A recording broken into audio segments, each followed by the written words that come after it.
carriage wheels groaned under the weight of damp autumn air, the wood creaking like a body burdened by time. Eleanor Frost adjusted her bonnet nervously, her eyes fixed on the approaching silhouette of Blackthorn Manor. It loomed like a sentinel in the mist, its gables sharp as knives and windows like unblinking eyes. The invitation had come weeks ago. An elegant envelope sealed with wax, bearing an unfamiliar crest. It had promised opportunity, but all Eleanor felt now was dread. "Is this the place?" she asked the driver, her voice faltering. The man nodded silently, his face a mask of apathy. He handed her a small bag, tipped his hat, and turned the carriage around without so much as a word. She watched it disappear into the fog, leaving her stranded before the iron gates. The gates screeched as they swung open, seemingly on their own accord. A chill ran down Eleanor's spine as she stepped through, clutching the letter that had brought her here. "Miss Frost," the letter had said, "your presence is requested at Blackthorn Manor for a most lucrative opportunity. Yours faithfully, Lord Vincent Blackthorn." She had hoped for an escape from her bleak life as a governess, but now she wasn't so sure. Inside the manor, the air was heavy, carrying the faint scent of mildew and something coppery beneath. A maid greeted her, a pale, thin woman with eyes too large for her gaunt face. "The master awaits you in the drawing room," the maid said, her voice hollow, her gaze lingering a moment too long on Eleanor's throat.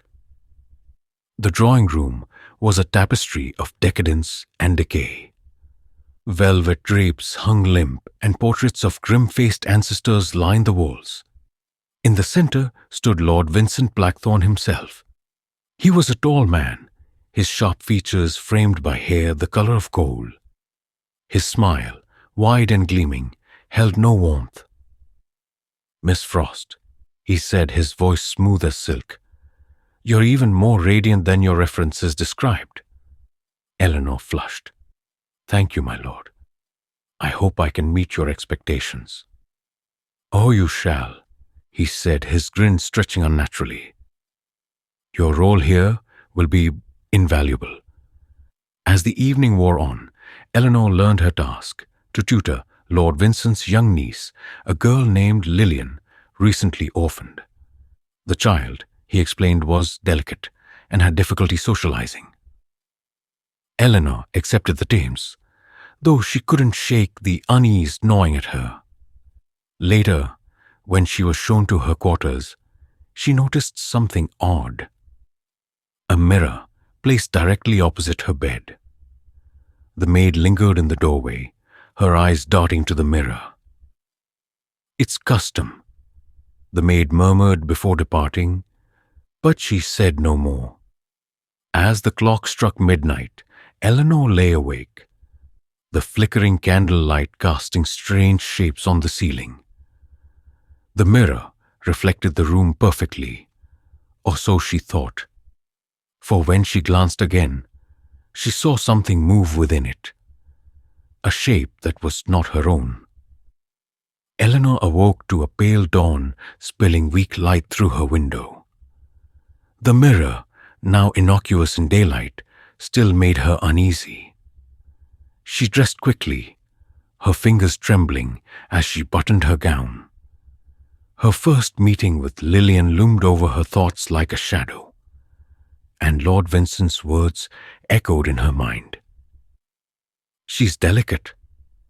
The nursery was on the eastern wing of the manor, its halls lined with windows that offered views of the misty moors. Eleanor knocked gently before stepping inside. Lillian sat by the window, a small figure wrapped in pale blue.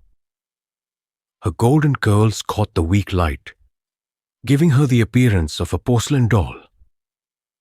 She turned to face Eleanor, her eyes unnaturally wide and dark as the starless sky. "You must be Miss Frost," Lillian said in a voice so soft it barely stirred the air. Eleanor smiled, though the child's gaze unsettled her. I am, and you must be Lillian. I'm here to help you with your studies. Lillian tilted her head. Do you like it here? The question caught Eleanor off guard. She hesitated. It's a grand house. Very impressive. Lillian frowned, her lips pressing into a thin line. It doesn't like strangers, she murmured, almost to herself. Before Eleanor could ask what she meant, Lord Vincent appeared in the doorway, his presence as imposing as ever. I see you've met my niece, he said, his grin as sharp as a blade. She's quite the treasure, isn't she? She's lovely, Eleanor replied, though she wasn't entirely sure she believed it. The day passed in a haze of lessons and polite conversation. Lillian proved to be an intelligent pupil, though she often drifted into strange silences, her gaze fixed on something unseen. When Eleanor mentioned it to the maid later, the woman only shook her head. It's not my place to say, miss, she said, wringing her hands. That night, Eleanor awoke again, this time to the sound of faint whispers. She sat up, her heart pounding. The mirror gleamed faintly in the moonlight, and as she stared, she saw it again. A shadow that wasn't hers. She approached the mirror cautiously, her bare feet silent on the cold floor. Hello? She whispered, feeling foolish. But then the shadow moved, forming the outline of a face. Gaunt and hollow-eyed, its lips curling into a sinister grin. Eleanor stumbled back with a cry, her hand flying to her mouth. The shadow in the mirror seemed to laugh silently before fading away. Trembling, she turned to find Lillian standing in the doorway, clutching a stuffed rabbit to her chest. Did you see her? Lillian asked, her voice calm, almost curious. See who? Eleanor managed to ask, though she already feared the answer. The lady in the mirror, Lillian said, her expression eerily blank. She likes to watch. Eleanor stared at the child, her skin crawling. What do you mean? Who is she? Lillian shrugged. She doesn't tell me her name, but she smiles at me, like you're supposed to. Eleanor's voice trembled. Does she ever leave the mirror? The child's lips parted in a slow smile. Sometimes, when she's hungry. Eleanor's blood ran cold. She didn't sleep that night, her thoughts churning with fear and doubt. She resolved to speak to Lord Vincent the next morning, but a nagging suspicion whispered that he already knew. The storm arrived before dawn, its howling winds rattling the manor's ancient windows. Eleanor, red-eyed from another sleepless night, descended to the dining room. Lord Vincent greeted her with his usual unnerving charm, his smile stretching too wide. You look pale, Miss Frost, he said, his tone light but his gaze piercing. Did the manor keep you awake? Eleanor hesitated. Should she tell him about the shadow in the mirror? The unsettling words from Lillian? Before she could decide, Lillian entered the room, her footsteps soft as whispers. The child took her seat, her expression serene, though her eyes gleamed with something unreadable. Uncle, Lillian said, breaking the tense silence. Miss Frost doesn't believe in her. Vincent's smile faltered. Lillian, that's enough, he said sharply, his voice cutting through the room like a blade. Eleanor's breath caught. Believe in who? Vincent waved a dismissive hand, his expression quickly smoothing. A child's imagination. Pay it no mind. But Eleanor couldn't. That afternoon, as she tutored Lillian in the library, she pressed for answers. Lillian, who is the lady in the mirror? The girl looked up from her book, her small fingers tracing its gilded edges. "She's always been here," Lillian said, her voice matter-of-fact. "She watches everyone, but she likes me best. Uncle says it's because I'm special." Eleanor's pulse quickened. "Special? How?" Lillian smiled, the innocence of it somehow chilling. "I don't get scared when she smiles." That night, Eleanor resolved to investigate the mirror. Armed with a candle and a determination born of desperation, she crept back to her room. The mirror loomed, its surface dull and lifeless. She reached out a trembling hand, her fingers brushing its cold surface. "Show yourself," she whispered, her voice barely audible over the pounding of her heart.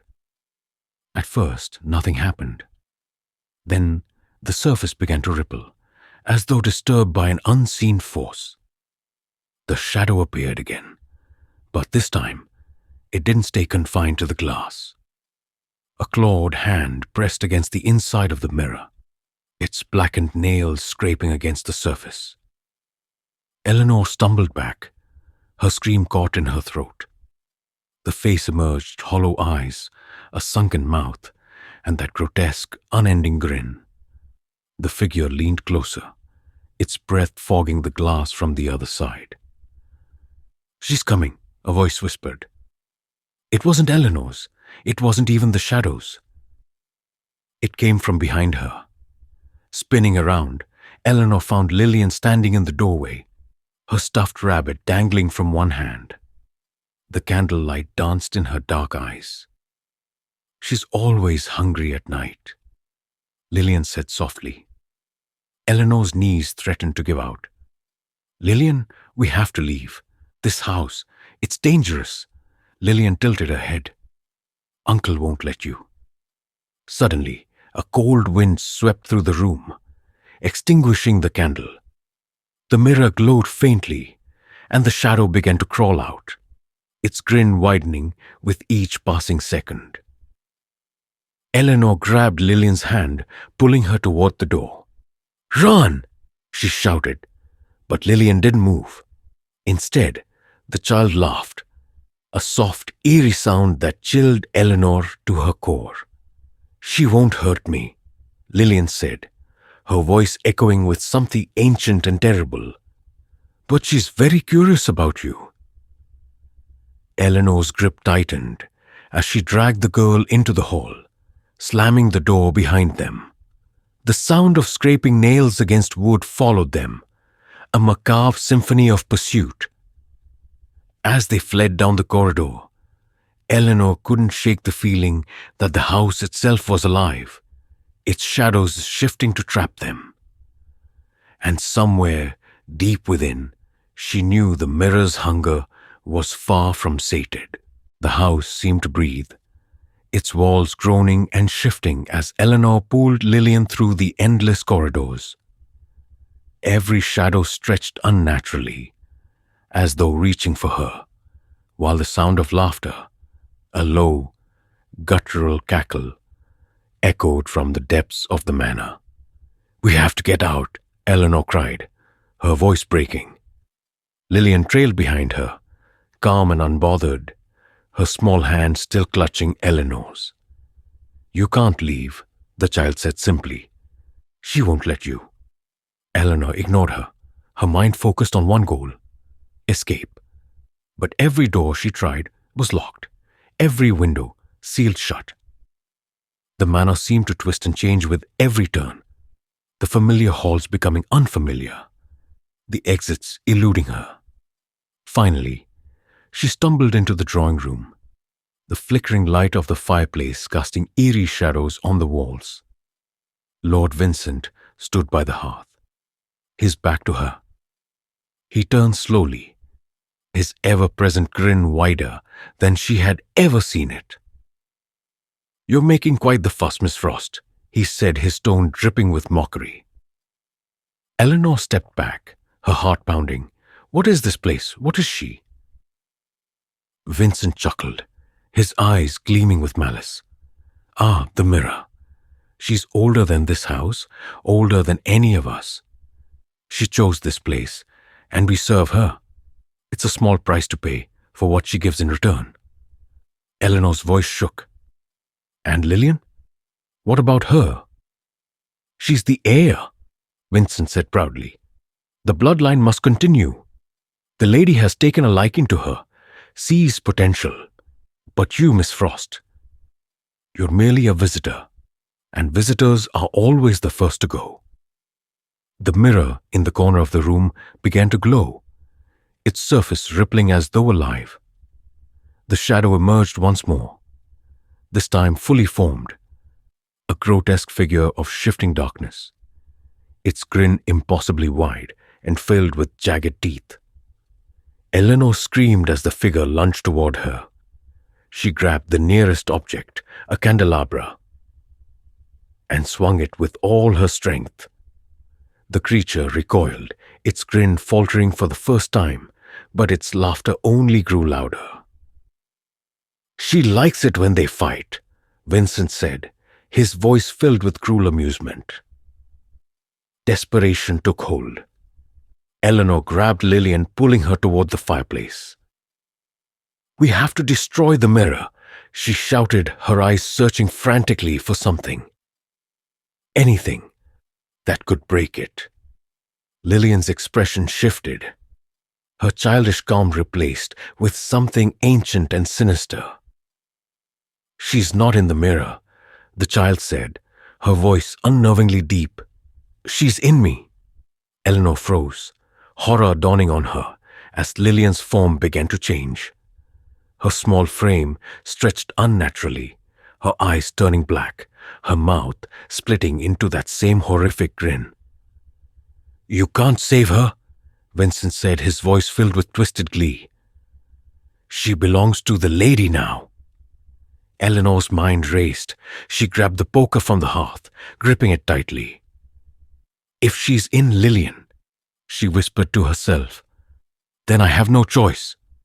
With a scream of anguish, she raised the poker, aiming for the girl. But before she could bring it down, the shadow surged forward, enveloping her completely. The last thing she saw was Lillian's face, her grin widening as she whispered, Thank you for playing. When the light returned, Eleanor was gone, and the house fell silent. Vincent turned to the child, who now stood still and serene. Is she satisfied? He asked. Lillian, if it was still Lillian, smiled. For now? The mirror glowed faintly in the corner, its surface rippling once more as it absorbed the last vestiges of Eleanor Frost.